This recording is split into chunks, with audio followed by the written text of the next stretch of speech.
Aziz do'stlar, siz bilgan va ishonch bildirgan Umbem klinikasi endi sizga yanada yaqinroq. Biz yangi filialimizni ochdik. Shu sabab yangi klinikamizda turli xil xizmatlar uchun 20% gacha chegirmalar taqdim etamiz. Marhamat, klinikamizga kelib, o'zingiz va yaqinlaringiz sog'lig'iga g'amxo'rlik qiling. Bizning yuqori malakali shifokorlarimiz quyidagi sohalarda xizmat ko'rsatishadi: stomatologiya, ginekologiya, terapiya, lor, jarrohlik, pediatriya, urologiya, UZI va boshqa yo'nalishlar. 5000 dan ortiq turdagi laboratoriya tahlillari olinadi hamda eng yuqori sterilizatsiya darajasi o'tkaziladi. Bizning manzil Moskva shahri, VDNX metro bekati, Kondratyuk ko'chasi 2. Telefon raqamimiz 8 925 103 22 55. Mutaxassis ko'rigiga oldindan yozilishni unutmang. Umbem klinikasi. Biz sizning sog'lig'ingiz uchun qayg'uramiz.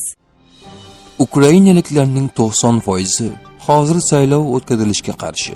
2-3 oylik sulh o'rnatilsa, saylov o'tkazilishi mumkin, dedi Ukraina rahbari Volodimir Zelenskiy.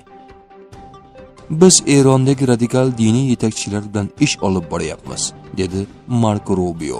Biz geosiyosiy masalalarni faqat dinga asoslanib qaror qabul qiladigan odamlar bilan muhokama qilyapmiz. Ilgari hech kim Eron bilan omadli kelishuv tuza olmagan. Biroq biz urinib ko'rmoqchimiz. AQSh muzokaraga e'tibor qaratgan. Agar zarurat tug'ilsa, boshqa choralarni ko'ramiz, dedi AQSh davlat kotibi. Biz Yevropadan AQShga vassal bo'lishni so'ramayapmiz. Marko Rubio. AQSh davlat kotibi Marko Rubio Slovakiya bosh vaziri Robert Fico bilan uchrashuv chog'ida Yevropa siyosatchilariga murojaat qildi. Siz bizga qaram bo'lishingizni istamaymiz. Biz sizdan Qo'shma Shtatlarning vastali bo'lishingizni so'ramayapmiz. Biz sizning hamkoringiz bo'lishni istaymiz, dedi Rubio. Yevropa diplomatiyasi rahbari AQShda so'z erkinligi darajasi Estoniyaga qaraganda pastroq ekanligini aytdi. Men so'z erkinligi reytingida 2-o'rinni egallagan mamlakatdaman. Shu reytingda 58-o'rinni egallagan davlatdan so'z erkinligi haqida tanbeh eshitish men uchun g'alati, dedi Kaja Kallas. Marko Rubio Zelenskiy bilan Myunxendagi uchrashuvda Ukraina xavfsizligi hamda mamlakatlar o'rtasidagi mudofaa va iqtisodiy hamkorlikni chuqurlashtirish masalasini muhokama qilganini ma'lum qildi.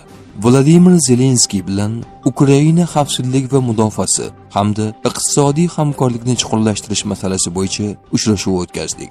Donald Tramp qon to'kilishiga butunlay yakun yasaydigan yechim topishni istamoqda, dedi AQSh davlat kotibi. Ozarbayjon rahbari Ilhom Aliyev Rossiyani Ozarbayjonning Ukrainadagi elchixonasiga 3 marta qasddan hujum qilishda aybladi. Birinchi hujumdan so'ng biz buni tasodif deb taxmin qilishimiz mumkin edi. Biz Rossiyaga Ozarbayjonning Ukrainadagi barcha diplomatik vakolatxonalari, jumladan konsullik bo'limi, madaniyat markazlari va elchixonalarning aniq koordinatalarini taqdim etdik. Shunga qaramay, yana 2 marta hujum sodir bo'ldi. Demak, bu Ozarbayjonning diplomatik vakolatxonasiga qasddan qilingan hujum edi, dedi Ozarbayjon rahbari. Amerikaning sobiq rahbari Barack Obama o'zi va rafiqasi maymunlar ko'rinishida tasvirlangan Trump tomonidan e'lon qilingan videoga izoh berdi. Barack Obama bunday xatti-harakatlar e'tiborni jalb qilishi va chalg'itishi mumkinligini, biroq amerikaliklarning aksariyati buni nihoyatda tashvishli holat deb hisoblashni aytdi. Ijtimoiy tarmoqlar va televideniyada masxarabozlik shousi avj olmoqda.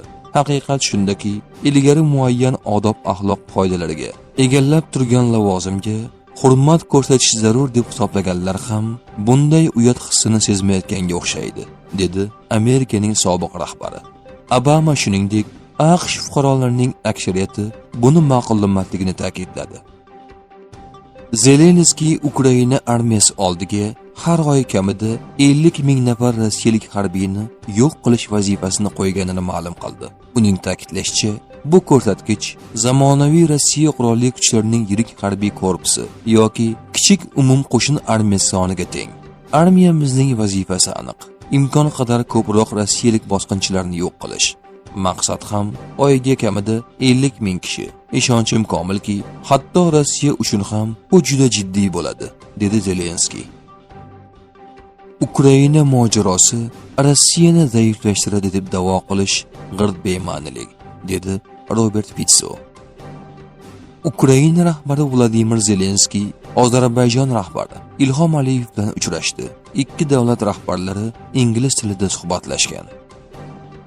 Putin Ukrainani bosib olishga erishsa, navbat bizga keladi, dedi Polsha tashqi ishlar vaziri. Ukraina shahid dronlarning 90%ni urib tushirmoqda, dedi Vladimir Zelenskiy. Har kecha kamida 100 ta shahidga duch kelamiz. Ayrim tunlari esa bizga qarshi 400, hatto 500 tagacha dron uchirishadi. Ukraina mudofaachilari ularning qariyb 90%ni urib tushirmoqda, degan Zelenskiy. Ukraina rahbarining ma'lum qilishicha, harbiylar shahid dronlarga qarshi kurashda turli usul, texnologiyalardan foydalanmoqda. Jarayonda ittifoqchi davlatlar ko'mak beryapti. Hamkorlarimiz bilan birgalikda bu kabi vositalarni tobora ko'proq ishlab chiqaryapmiz. Kelgusida o'zimizni yetarli miqdorda ta'minlaydigan darajaga chiqamiz. Shunda shahid dronlari Rossiya uchun ahamiyatini yo'qotadi. Ammo bu yerda hamkorlar va birgalikda so'zlari eng asosiydir, degan Zelenskiy. Zelenskiy Myunxen xavfsizlik konferensiyasida Eronni tilga oldi. Bugun Eron xalqi dunyodan bizga Ukrainada 24-fevral kuni kerak bo'lgan narsani kutmoqda. Birlik, qat'iyat va tezlik, albatta tezlik. Erondagi kabi rejimlarga vaqt berib bo'lmaydi. Ularda vaqt bo'lganda, ular faqat ko'proq o'ldiradilar. Ularni darhol to'xtatish kerak, dedi Ukraina rahbari. Xitoy Rossiyani ortda qoldirib, dunyodagi ikkinchi eng yirik yadroviy suv osti kemalari flotiga aylandi. Qo'shma Shtatlar 71 ta suv osti kemasi bilan birinchi, Xitoy 32 ta suv osti kemasi bilan ikkinchi va Rossiya 29 ta suv osti kemasi bilan 3-o'rinda turadi.